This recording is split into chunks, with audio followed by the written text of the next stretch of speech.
गोलोकखंड पहला अध्याय। शौनक गर्ग संवाद। राजा बहुलाश्व के पूछने पर नारद जी के द्वारा अवतार भेद का निरूपण। भगवान नारायण नरश्रेष्ठ नर, देवी सरस्वती तथा महर्षि व्यास को नमस्कार करने के पश्चात जय श्री हरि की विजय गाथा से पूर्ण इतिहास पुराण का उच्चारण करना चाहिए। मैं भगवान श्री राधा कांत के उन युगल चरण कमलों को अपने हृदय में धारण करती हूँ, जो शरद ऋतु के प्रफुल्लित कमलों की शोभा को अत्यंत नीचा दिखाने वाले हैं।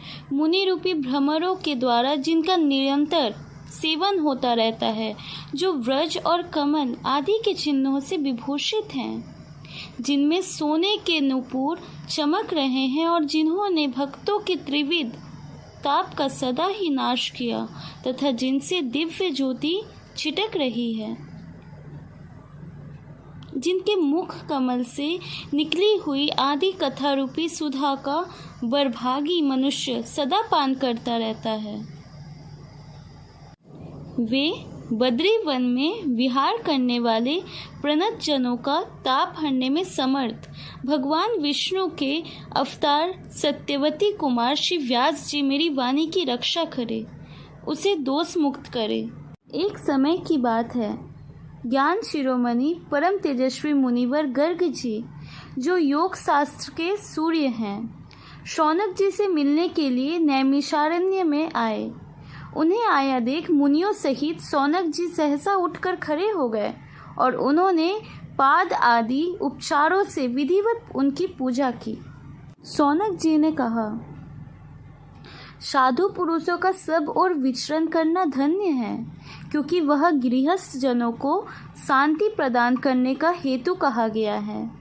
मनुष्यों के भीतरी अंधकार का नाश महात्मा ही करते हैं, न कि सूर्य। भगवान, मेरे मन में यह जिज्ञासा उत्पन्न हुई है कि भगवान के अवतार कितने प्रकार के हैं। आप कृपया इसका निवारण कीजिए।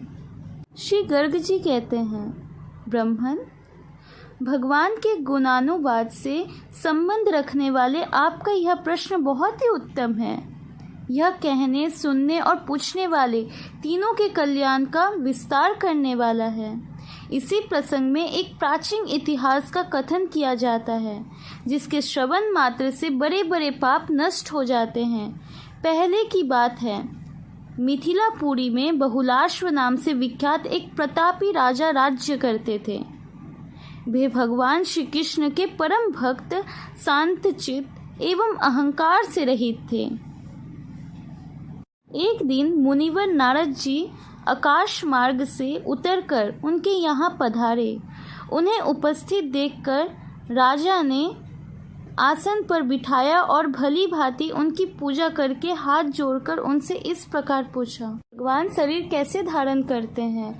जो सर्वत्र व्यापक है, वह शरीर से परिच्छिन्न कैसे हो सकते हैं? यह मुझे बताने की कृपा करे।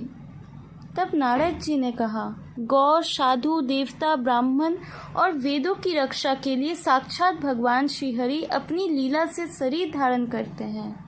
अपनी अचिंत्य लीला शक्ति से ही वे देहधारी होकर भी व्यापक बने रहते हैं। उनका वह शरीर प्राकृत नहीं, चिन्मय है।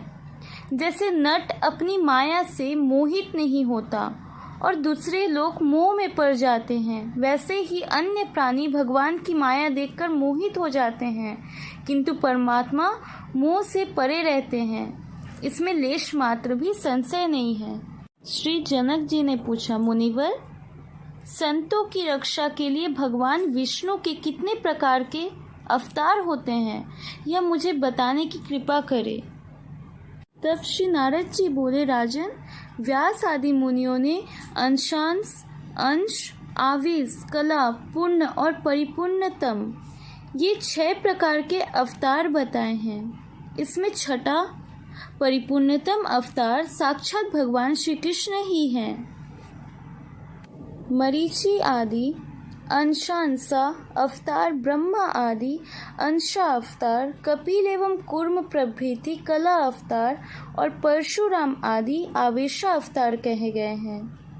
नृसिंह, राम, श्वेत दीपाधिपति, हरि, वैकुंठ, यज्ञ और नर नारायण ये पूर्ण अवतार हैं एवं साक्षात भगवान श्री कृष्ण ही परिपूर्णतम अवतार हैं।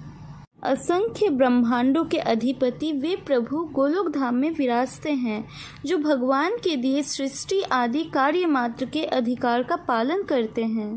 ब्रह्मा आदि सत मतलब सत स्वरूप भगवान के अंश हैं, जो उन अंशों के कार्यभार में हाथ बटाते हैं वे अंशा अवतार के नाम से विख्यात हैं। परम बुद्धिमान नरेश भगवान विष्णु स्वयं जिनके अंतःकरण में अभीष्ट कार्य का संपादन करके फिर अलग हो जाते हैं। राजन, ऐसे नानाविध अवतारों को आविशा अवतार समझो, जो प्रत्येक युग में प्रकट हो। युग धर्म को जानकर उसकी स्थापना करके पुनः अंतर्धान हो जाते हैं। भगवान के उन अवतारों को कला अवतार कहा गया है, जहाँ 9 रसों की अभिव्यक्ति देखी जाती हो एवं जहाँ बल पराक्रम की भी पराकाष्ठा दृष्टिगोचर होती हो। भगवान के उस अवतार को पूर्ण अवतार कहा गया है, जिसके अपने तेज में अन्य संपूर्ण तेज विलीन हो जाते हैं। भगवान के उस अवतार को श्रेष्ठ विद्वान पुरुष साक्षात परिपूर्णतम बताते हैं। जिस अवतार में पुण्य का पुण्य लक्षण दृष्टिगोचर होता है और मनुष्य जिसे पृथक पृथक भाव के अनुसार अपने परम प्रिय रूप में देखते हैं, वही यह साक्षात परिपूर्णतम अवतार है। इन सभी लक्षणों से संपन्न स्वयं परिपूर्णतम भगवान श्री कृष्ण ही है, दूसरा नहीं। क्योंकि श्री कृष्ण ने एक कार्य के उद्देश्य से अवतार लेकर अनन्य करोड़ों कार्यों का संपादन किया है, जो पूर्ण पुराण पुरुषोत्तमोत्तम एवं परात्पर पुरुष परमेश्वर हैं। उस साक्षात सदानंदमय कृपा निधि गुणों के आकार भगवान श्री कृष्ण चंद्र की मैं शरण लेता हूँ। यह सुनकर राजा हर्ष में भर गए। उनके शरीर में रोमांच हो आया। वे प्रेम से विह्वल हो गए और अश्रुपूर्ण नेत्रों को पोंछकर नारद जी से यूं बोले। राजा बहुलाश्व ने पूछा, महर्षि, साक्षात परिपूर्णतम भगवान श्री कृष्ण चंद्र सर्वव्यापी चिन्मय गोलोक धाम से उतरकर जो भारतवर्ष के अंतर्गत द्वारिकापुरी में विराज रहे हैं, इसका क्या कारण है? ब्रह्मन, उन भगवान श्री कृष्ण के सुंदर बृहत विशाल या ब्रह्म स्वरूप गोलोक धाम का वर्णन कीजिए। महामुने, साथ ही उनके अपरिमेय कार्यों को भी कहने की कृपा कीजिए। मनुष्य जब तीर्थ यात्रा तथा 100 जन्मों तक उत्तम तपस्या करके उसके फल स्वरूप सत्संग का सुअवसर पाता है, तब वह भगवान श्री कृष्ण चंद्र को शीघ्र प्राप्त कर लेता है। प्रभु, कब मैं भक्ति रस से आद्रचित हो मन से भगवान श्री कृष्ण के दास का भी दासानुदास होऊंगा, जो संपूर्ण देवताओं के लिए भी दुर्लभ है। वे परम ब्रह्म परमात्मा आदि देव भगवान श्री कृष्ण मेरे नेत्रों के समक्ष कैसे होंगे? तब श्री नारद जी बोले, नृपश्रेष्ठ, तुम धन्य हो, भगवान श्री कृष्ण चंद्र के अभीष्ट जन हो और उन श्रीहरि के परम प्रिय भक्त हो। तुम्हें दर्शन देने के लिए ही भक्त वत्सल भगवान यहाँ अवश्य पधारेंगे। ब्रह्मण्य देव भगवान जनार्दन द्वारका में रहते हुए भी तुम्हें और ब्राह्मण श्रुत देव को याद करते रहते हैं। अहो, इस लोक में संतों का कैसा सौभाग्य है।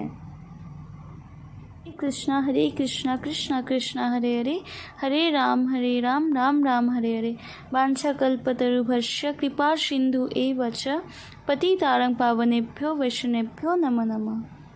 इसके आगे क्या होगा ये जानने के लिए आप सभी भक्तजन बेल आइकन पर क्लिक करें, लाइक करें, सब्सक्राइब करें एंड शेयर करें, ताकि और भी भक्तों को ये पहुंच सके, ताकि भगवान की लीला के बारे में और जान सके।